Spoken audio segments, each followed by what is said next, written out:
Well, welcome to the latest edition of On Point. It's been a minute since we've seen you. I'm Julian Phillips, along with Eric Ham, political analyst and best-selling author out of Washington, D.C. We've had two primaries, one in South Carolina, one in Michigan. Biden was involved, of course, in one as well. For the most part, Eric, there were no surprises here. Both Biden and Trump won, overwhelmingly. But there was a little issue, though, in terms of a protest vote in Michigan, where I think over 200,000 people decided just not to vote for anybody, sending, of course, Biden a message. Talk about that. Yeah, that's right, the uncommitted vote. And we know that a lot of this was wrapped up in the Biden administration's handling of the Israel-Hamas war. And we know that Rashida Tlaib, Congresswoman from Michigan, was one of the biggest supporters of this movement. And they were pushing Democratic voters to vote uncommitted as a protest vote for the ongoing war and primarily for the Biden administration's handling of that. And so they were hoping to get at least 10,000 uncommitted voters. Uh, we know now that they actually got over 100,000 people who actually voted uncommitted. But here's where both Biden and this group can claim victory. Biden did overwhelmingly good in the election. In fact, he got more than 80% of the vote. And many people were thinking that Michigan was going to be a problem. They thought that Michigan would look like it might be the weak link for Biden, much like Hillary Clinton in 2016. But we just didn't see that, even though you did have a record turnout for uncommitted voters. And to be clear, in Michigan, you typically do have a strong number of voters who do vote uncommitted in these elections. The Mhm. floor is about 20,000 people who vote uncommitted. And just to give our viewers some context, in 2012, 11% of the Democratic voters actually voted uncommitted and didn't support Barack Obama. But this time around, that number actually only went to 13%. So it only jumped 2 points, but in 2012 it was like 20,000 voters. This time it was over 100,000 voters. But still, in percentage wise, it really was not enough to damage Biden's final number. And what it spoke to was that what we are seeing throughout this process is that Joe Biden continues to overperform in these polls, whereas Donald Trump continues to underperform. And finally, I'll just add that one reason why this uncommitted worked so successfully in Michigan is because Michigan is home to the largest Arab American population, Right. particularly in the city of Dearborn, which is right outside of Detroit, Michigan. So you had a lot of those voters who actually were committed to actually voting uncommitted, and so that's why it was very successful. And so if there are those who are concerned or thinking that this success might be duplicated in other primaries, that's unlikely to happen because of the demographics that you had at play in Michigan.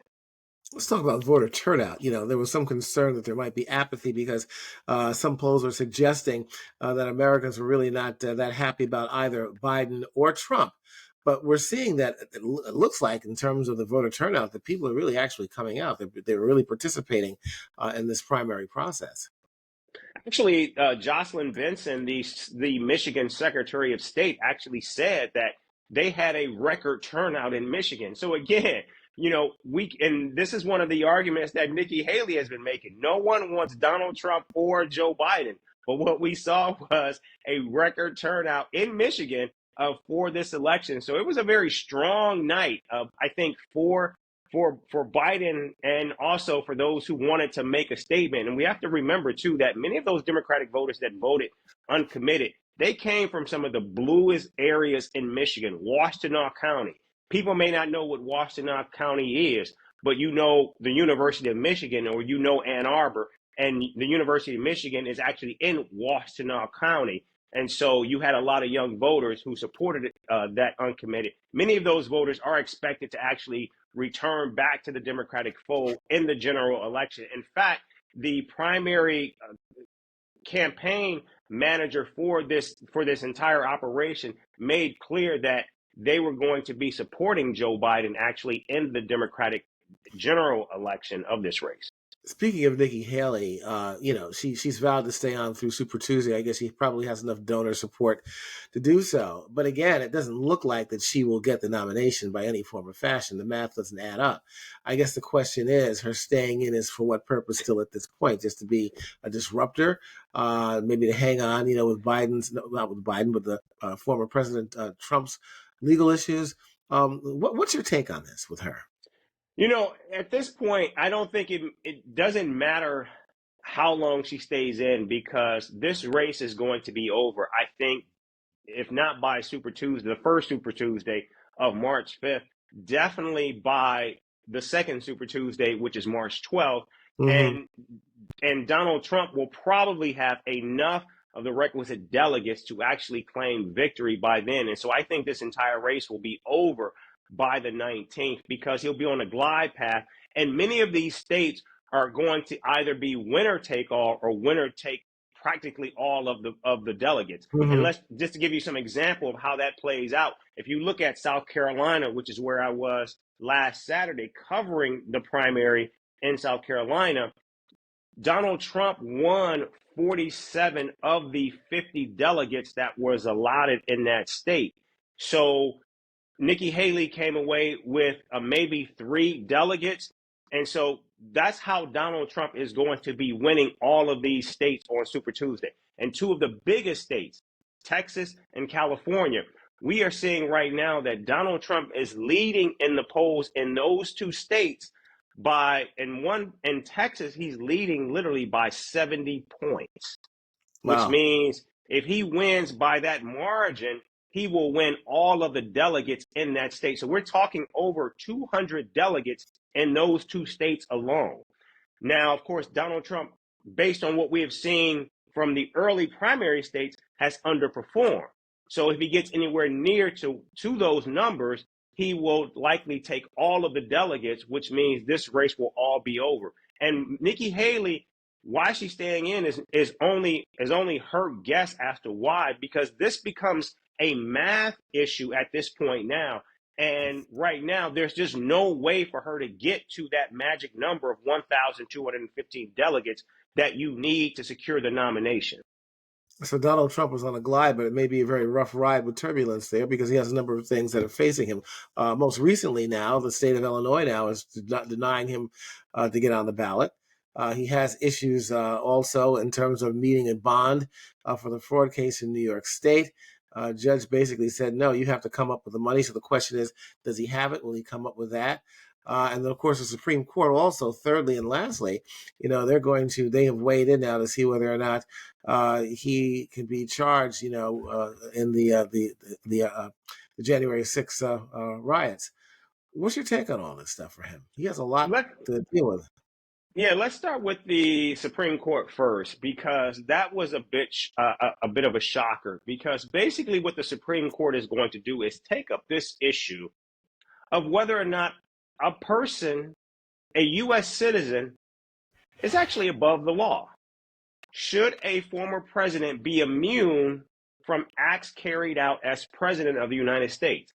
This is something I thought was already asked and answered nearly 50 years ago when Gerald Ford pardoned Richard Nixon.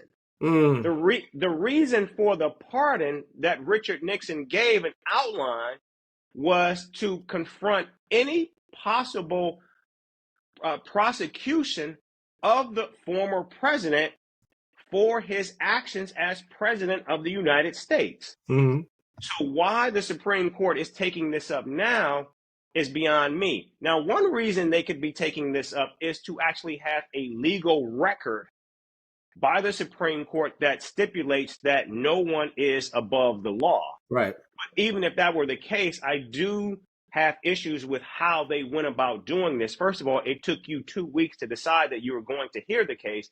Second of all, this was brought to you by Jack Smith and you actually rejected it to have the appellate court hear it. They ruled unanimously.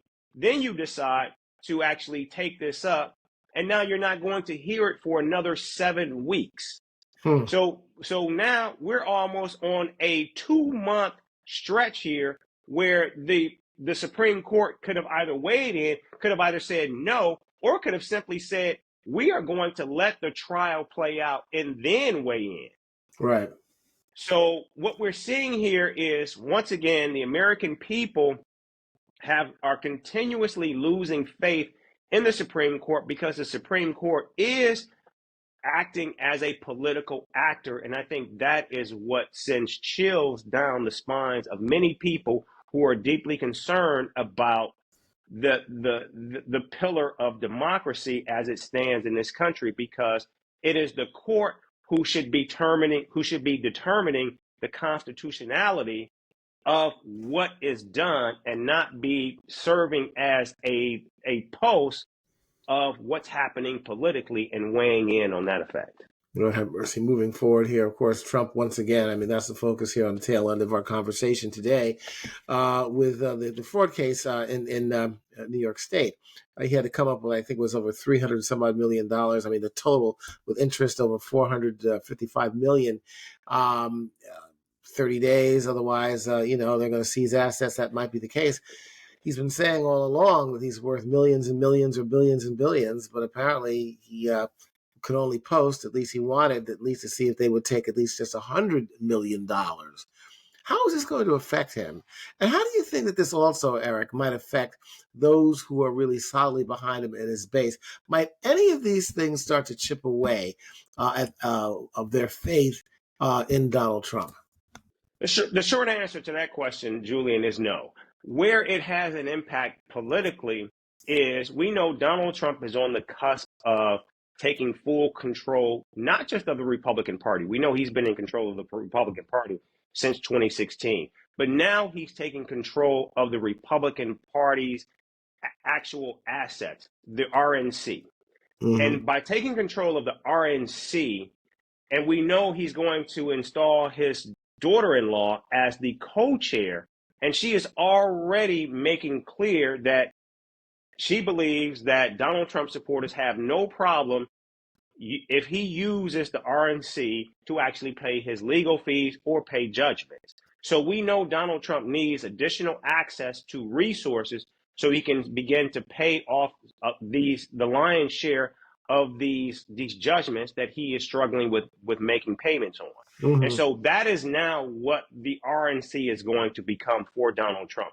And I think that's why so many people are concerned about what Donald Trump means for democracy, because we're now looking at where the RNC is basically going to be the PAC or the cash dispenser to actually pay his legal bills, when it should be used to ensure that candidates top to bottom are actually resourced to be able to be competitive in the elections, and we're not going to see that. Oh, God, tales from South Carolina, Michigan, and beyond. Anything else to add to this drama that we have here that's probably more contentious, more full of all sorts of twists and turns, and I think any other election we've witnessed in this country in its history? Anything else you can add to this, Mr. Ham? I do believe that, going forward, we're going to be looking at Super Tuesday, and all eyes are going to be on that. But again, while many believe, and there has been this narrative that Joe Biden is a weak candidate due to his age. And I think what we continue to see not from the polls, but from what actual voters do, is that we are seeing a party that is coalescing around its incumbent president.